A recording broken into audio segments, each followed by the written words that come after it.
1, 2, 3, 4, and 5.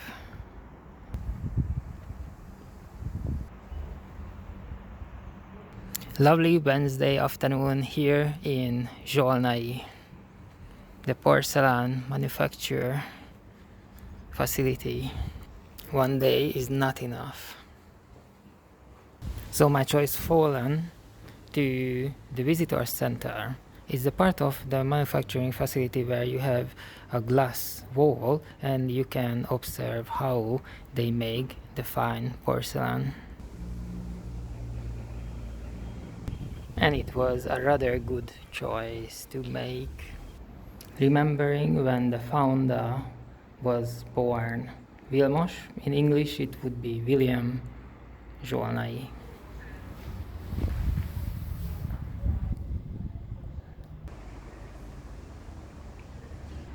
The family already moved abroad, they have no connection to the company anymore. But all the trade secrets are still here. And the main one is the eosine technique, which takes a year to learn. It's a special coloring technique, which is still a secret, and it's more than 100 years old. It was presented to the world about 1896. As the American corner over there, the eosine technique. Eos in Greek means dawn, not night, not day, dawn.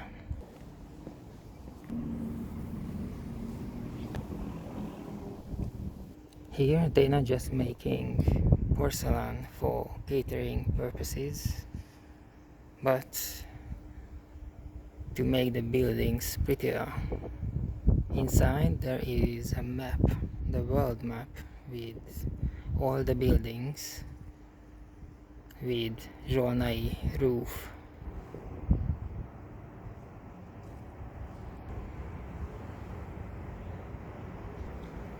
Look at that.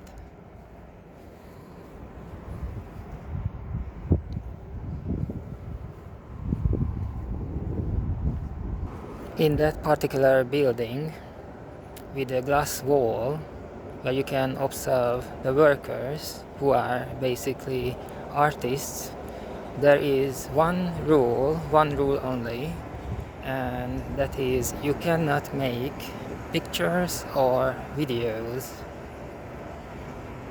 of the employees. And I absolutely love that rule. The reason being that for 5 years I worked in a movie studio elsewhere, and before I worked in different places. I worked at Olympics as well, and it was never a question about it. So anywhere I worked before, everyone came and, took a picture of us, Instagram, Snapchat, anything really. No, there was no rules not to do that.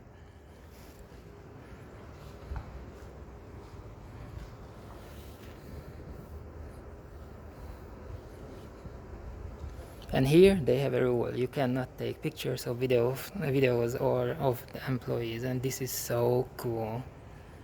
5-star for the company. Look, the university's art section.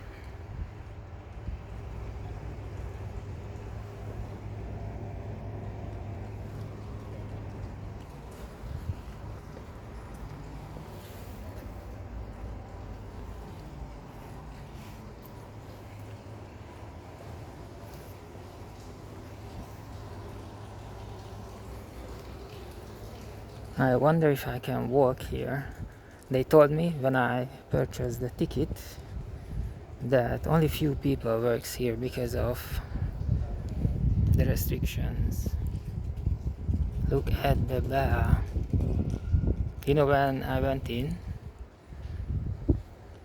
to see this, basically it's a theater.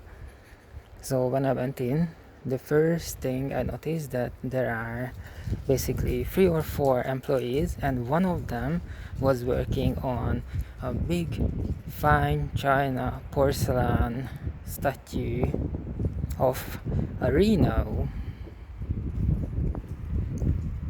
and it was on a pillow. It was almost ready, it needed just a few strokes and that's it. And the lady, blonde lady, had the rhino in her hand. There was a desk. The desk was pushed to the glass wall. We could observe her actions, and the statue itself was on a pillow, which I find it very, very, very interesting, because all these things before the burning must be very, very fragile, very, very fragile. The rhino statue was a simple one. Basically, the rhino was not lying down in the grass but walking casually like I do now.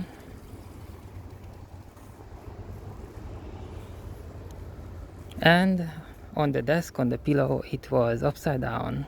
I could see that I don't know, no, it was a male rhino, definitely.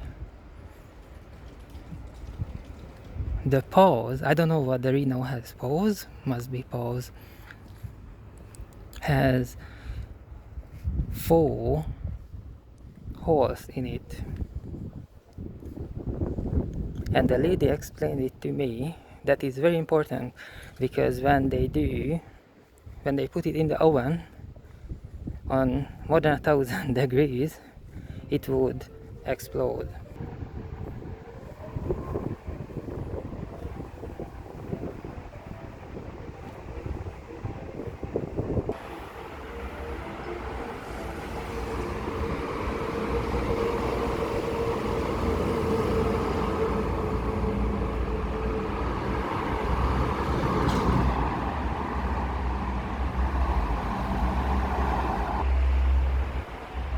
Look up there, that is the TV tower, and someone is playing on a piano.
These porcelain statues are very, very fragile. So, for example, behind the glass wall, they showed me a Reno statue that was, well, it didn't explode in the oven, but it cracked.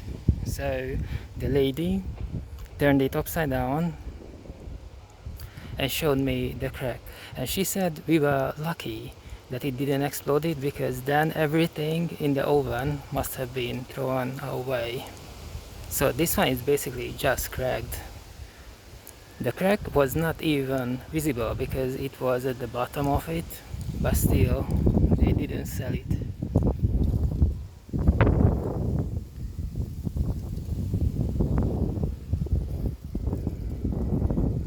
It's a very nice place.